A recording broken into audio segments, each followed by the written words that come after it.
নমস্কার বন্ধুরা, আমি শুভম চলে এসেছি নিউজ বাণী বাংলার দুর্দান্ত একটা এপিসোড নিয়ে আপনাদের কাছে। বন্ধুরা, পশ্চিমবঙ্গের বিধানসভা নির্বাচন তো হাতে গোনা কয়েকটা দিন বাকি। এই সময় বিভিন্ন সংস্থা তাদের সমীক্ষা রিপোর্ট সামনে আনতে শুরু করে দিয়েছে। সোশ্যাল মিডিয়া হোক, টিভি চ্যানেল, আমরা যেখানেই চোখ রাখছি বিভিন্ন সংস্থা বিভিন্ন সমীক্ষা আনতে শুরু করে দিয়েছে। আমিও বেশ কিছু সংস্থার সমীক্ষা বিগত প্রায় এক মাস ধরে আপনাদের কাছে নিয়ে আসছিলাম। কোনো সমীক্ষা এসআইআর এর আগে, কোনো সমীক্ষা এসআইআর এর পরবর্তী অবস্থায়, মানে ফেব্রুয়ারি মাসের শেষে যে ড্রাফট লিস্টটি বেরিয়েছিল তার পরবর্তী অবস্থায় যে সংস্থার সমীক্ষাগুলি হয়েছে এবং তার আগেও যে সমীক্ষাগুলি হয়েছে সবকটা তথ্য আমি আপনাদের কাছে তুলে ধরেছিলাম।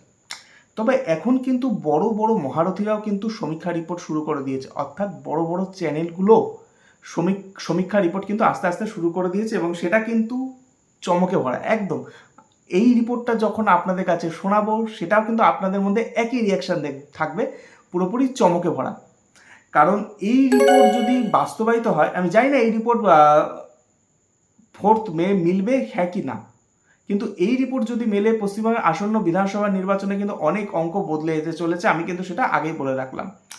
আজকের এই সমীক্ষাটি করেছে এমন একটি সংস্থা যার নাম শুনলে আপনারা সত্যি চমকে যাবেন। তার কারণ হচ্ছে এই সংস্থাটি সম্পর্কে আপনারা প্রত্যেকেই জানেন এবং এই সংস্থাটি পশ্চিমবঙ্গের আসন্ন বিধানসভা নির্বাচনের জন্য একটি নয়, দুটি সার্ভে করেছে। আর দুটি সার্ভে রিপোর্ট অন্তত 6 দিনের গ্যাপ রেখে, 6 থেকে 7 দিনের গ্যাপ রেখে তারা সামনে নিয়ে এসেছে। এই সংস্থাটার নাম আমি বলে দিচ্ছি, নিউজ18। একদম ঠিক শুনলেন, নিউজ18 যে বাংলা বলতে পারেন বা নিউজ18 ইংলিশ, নিউজ18 নেটওয়ার্ক যেটা আছে, নেটওয়ার্ক18, তারা একটি সার্ভে করেছে পশ্চিমবঙ্গের আসন্ন বিধানসভা নির্বাচন নিয়ে এবং তারা এই সার্ভেটা করেছে ভোট ভাইব বলে একটি সংস্থার সঙ্গে। একটা কথা খেয়াল রাখবেন, যে কোনো নিউজ চ্যানেল একা সাধারণত সার্ভে করে না, আরেকটি এজেন্সির সাহায্য নেয়। এই এজেন্সিগুলি সাধারণত বিভিন্ন বিধানসভা আসনগুলিতে যায় এবং সেখান থেকে ডেটা কালেক্ট করে এবং এই চ্যানেলটিরও সাহায্য পায়, ফলে দুইয়ের মেলবন্ধনে একটি সমীক্ষা রিপোর্ট তারা সামনে নিয়ে আসে। ঠিক তেমনভাবে নিউজ18 ভোট ভাইবের সঙ্গে মিলে একটি সমীক্ষা রিপোর্ট, ক্ষমা করবেন, একটি না দুটি কিন্তু সমীক্ষা রিপোর্ট নিয়ে এসছে পশ্চিমবঙ্গের বিধানসভা নির্বাচনের জন্য। কিন্তু তারা দুটি নিয়ে এসছে, একটি এনেছে 23শে মার্চ, আরেকটি এনেছে 30শে মার্চের আশেপাশে। এই সমীক্ষা রিপোর্ট যা এসছে কিন্তু মানে বড় চমকে দেওয়ার মতো। আর এইটার সঙ্গে মানে এই সমীক্ষা কি এসআইআর পরবর্তী অবস্থায় হয়েছে কি আগে হয়েছে সেটা এখনো কিন্তু আমার কাছে স্পষ্ট নয়। তবে এই সমীক্ষা রিপোর্টটা আমি যখন আপনাদের কাছে বলবো সেটা কিন্তু মানে আপনাদের রিয়াকশনটা কিন্তু অবাক করার মতো হবে। একদম মানে খেয়াল করবেন এই রিপোর্টটা। আমি এটা শুরু করছি, তবে এটা শুরু করার আগে কিন্তু একটা কথা আমি আপনাদের বলে দিতে চাইছি। এই সমীক্ষা সংস্থার মানে সঙ্গে আমি বা নিউজ বাণী বাংলা কেউই জড়িত নই। নিউজ18 এবং ভোট ভাইব যে সমীক্ষা করেছে তারা কেবলমাত্র তাদের পরিকাঠামো অনুযায়ী এই সমীক্ষা করে তাদের চ্যানেল, সামাজিক মাধ্যম বা নিউজ ওয়েবসাইট সব জায়গায় তারা প্রকাশ করেছে, সেখান থেকে আমি তথ্য নিয়ে আপনাদের কাছে নিয়ে এসেছি। এবার আমি তাদের 23শে মার্চ যেই সমীক্ষাটি বেরিয়েছে সেটা আমি আপনাদের কাছে পড়ে শোনাচ্ছি। সেই সমীক্ষায় ঠিক কী ইঙ্গিত দিয়েছে পশ্চিমবঙ্গের আসন্ন বিধানসভা নির্বাচনের জন্য। সেই সমীক্ষা রিপোর্ট অনুযায়ী তৃণমূল কংগ্রেস রাজ্যের ক্ষমতাসীন দল পেতে পারে 184 থেকে 194টি আসন। একদম ঠিক শুনলেন, 184 থেকে 194টি আসন পশ্চিমবঙ্গের আসন্ন বিধানসভা নির্বাচনে তারা পেতে পারে, এই রিপোর্ট এমনটা দাবি করছে 23শে মার্চে। আর সেই রিপোর্টে বিজেপি কতগুলো আসন পেতে পারে? বিজেপি 98 থেকে 108, অন্যান্য 1 থেকে 3। আমি আবার রিপিট করছি, তৃণমূল পেতে পারে 184 থেকে 194, বিজেপি পেতে পারে 98 থেকে 108, অন্যান্য 1 থেকে 3। মানে আপনারা অনেকে বুঝে গেলেন যে এটার মাধ্যমে তৃণমূল ক্ষমতা আসছে এই সমীক্ষা অনুযায়ী, মানে যেটা আমি বললাম তাতে এক প্রকার পরিষ্কার যদি এটা মিলে যায় তবেই। কারণ তৃণমূল দাবি করছিল 200-র ওপর, তাই 194 প্রায় 200-র কাছাকাছি রয়েছে। গতবার তৃণমূল পেয়েছিল 214টি আসন, বিজেপি পেয়েছিল 77টি আসন, একটি আসন বিজেপির সমর্থনে নির্দল জিতেছিল, আরেকটি আসনে আইএসএফ জিতেছিল বামেদের সমর্থনে। ফলে এই মানে বিজেপির 77 থেকে 98 আসন সংখ্যা বাড়লেও তারা কিন্তু মেজরিটি মার্ক মানে 148 থেকে অনেকটাই পিছিয়ে রয়েছে।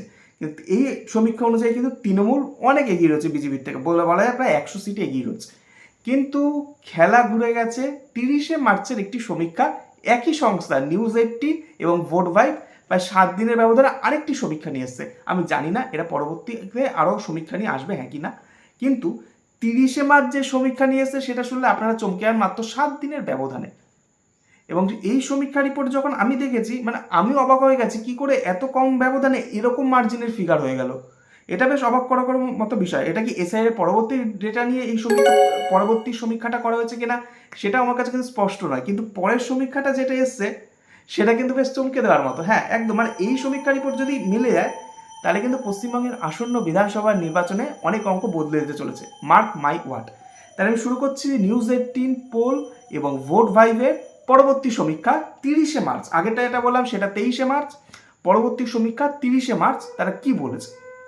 এই সমীক্ষা অনুযায়ী তৃণমূল পেতে পারে 169 থেকে 179টি আসন, বিজেপি পেতে পারে 113 থেকে 123টি আসন, অন্যান্য পেতে পারে 1 থেকে 3টি আসন। আমি আরেকবার রিপিট করছি, হ্যাঁ আপনারা চমকে গেছেন অবশ্যই বিষয়টা শুনে, কারণ আগের যে সমীক্ষা সেটার সঙ্গে এটা আকাশ পাতাল তফাৎ।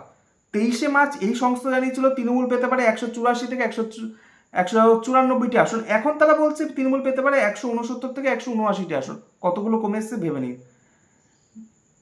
বিজেপি পেতে পারে 113 থেকে 123। ওরা আগে দাবি করেছিল বিজেপি সর্বোচ্চ 108টি আসন পেতে পারে, এখন দাবি করছে বিজেপি সর্বোচ্চ 123টি আসন পেতে পারে, অন্যান্য 1 থেকে 3 আগেও তাই বলেছিল।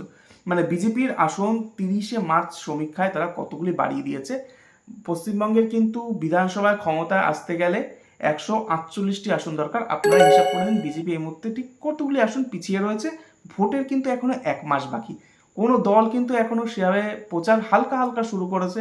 বিজেপি এখন মানে মোটামুটি আর যারা প্রার্থী হয়ে গেছেন তারা ব্লক স্তরে প্রচার চালাচ্ছেন, বড় বড় যে হেভিওয়েট আছে তারা কিন্তু এখন প্রচার শুরু করেননি, ন্যারেটিভ সেট হয়নি। তৃণমূলের ক্ষেত্রেও কিন্তু এখন মানে মমতা বন্দ্যোপাধ্যায়, অভিষেক বন্দ্যোপাধ্যায় প্রচার শুরু করেছেন, তবে সেটা খুব বেশি দিন সময় হয়নি। বাম কংগ্রেসও তার মতো প্রচার শুরু করেছে অঞ্চলভিত্তিকভাবে। ফলে বোঝা যাচ্ছে এখনও কিন্তু অনেক দিন বাকি, প্রায় 1 মাসের থেকে একটু কম। তার আগেই যদি এই অঙ্কটা চলে আসে তাহলে কিন্তু রাজ্যের শাসক দলের পক্ষে কিন্তু কপালে ভাঁজ পড়ার মতো। কারণ এখান থেকে কিন্তু দেখি বিজেপিকে এরা সর্বোচ্চ 123 দিয়েছে, তৃণমূলকে এরা সর্বনিম্ন 169 দিয়েছে। দুই দলের কিন্তু ব্যবধান খুব একটা বেশি নয়, ভোটের 1 মাস ধরে নিলাম একটা ফিগারে, 1 মাস মতো আগে। অন্যান্য 1 থেকে 3 দিয়েছে, অন্যান্যকে মধ্যে কারা রয়েছে সেটা এরা জানায়নি। আইএসএফ, জেইউপি, সিপিআইএম, কংগ্রেস কারা কিচ্ছু জানি না, কারণ এরা কিচ্ছু স্পষ্ট করেনি। আমি আগেই বলেছি এই সংস্থার সমীক্ষার সঙ্গে আমি বা নিউজ বাণী বাংলা জড়িত নই। এরকম আরও অনেক বড় বড় চ্যানেল যারা সমীক্ষা নিয়ে আসছে সেই সব সমীক্ষা রিপোর্টগুলি অবশ্যই আপনাদের কাছে নিয়ে আসবো। আজকের এই সমীক্ষা রিপোর্ট কেমন লাগলো তা অবশ্যই আপনারা কমেন্ট বক্সে জানাবেন। আমাদের এই নতুন ইউটিউব চ্যানেলটি সাবস্ক্রাইব করতে ভুলবেন না। ধন্যবাদ, সকলে ভালো থাকুন, নমস্কার।